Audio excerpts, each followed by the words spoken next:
नहमदुहु व नुसल्ली व नुसल्लिमु अला रसूलिल करीम। अस्सलामु अलैकुम व रहमतुल्लाहि व बरकातुहू। राह इस्लाम में तमाम दोस्तन की खुशामदीद।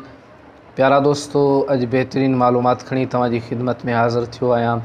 यकीनन अवांखे पसंद ईंदी सही आहे त अज इल्म ऐं उलमा जे मुतालिक़ नबी पाक सल्लल्लाहु तआला अलैहि वसल्लम जिन जो एक बेहतरीन फरमान मुबारक अवां दोस्तन जी खिदमत में अर्ज़ कंदुसि, जेको उलमान जे लाइ तमाम बेहतरीन ख़ुशख़बरी आहे।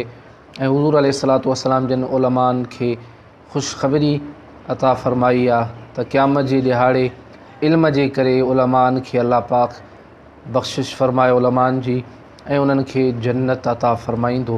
त प्यारा दोस्तों, उन खां अॻु में अवां सां गुज़ारिश आहे त जेकॾहिं अवां असांजो चैनल सब्सक्राइब नाहे कयो त असांजे चैनल खे सब्सक्राइब कयो ऐं गॾोगॾु घंटी जी निशान ते क्लिक कयो ताजो असांजी हर अचण वारी नई मालूमात तव्हां ताईं आसानी सां पहुची सघे।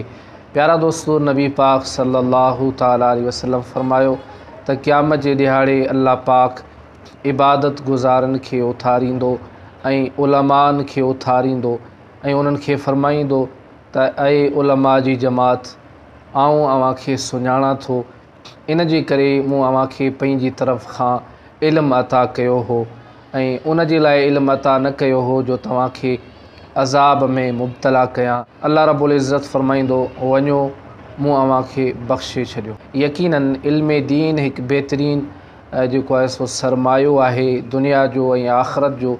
जिन माण्हुनि इल्म दीन हासिलु कयो आहे, यकीनन अल्लाह रब्बुल इज़्ज़त जी दरबार में उन्हनि जो वॾो मक़ाम ऐं मर्तबो आहे।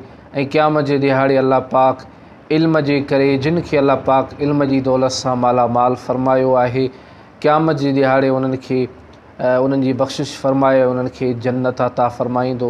त प्यारा दोस्तों, असां तव्हांखे बि घुरिजे त इल्म दीन हासिलु कयूं, पंहिंजी औलादनि खे पंहिंजी नसलनि खे इल्म दीन सां आरास्ता कयूं, इल्म दीन जहिड़े बेहतरीन ज़ेवर सां उन्हनि खे मालामाल कयूं। यकीनन जिन इल्म दीन हासिलु कयो आहे उहे सादतमंद ऐं ख़ुशि नसीब आहिनि।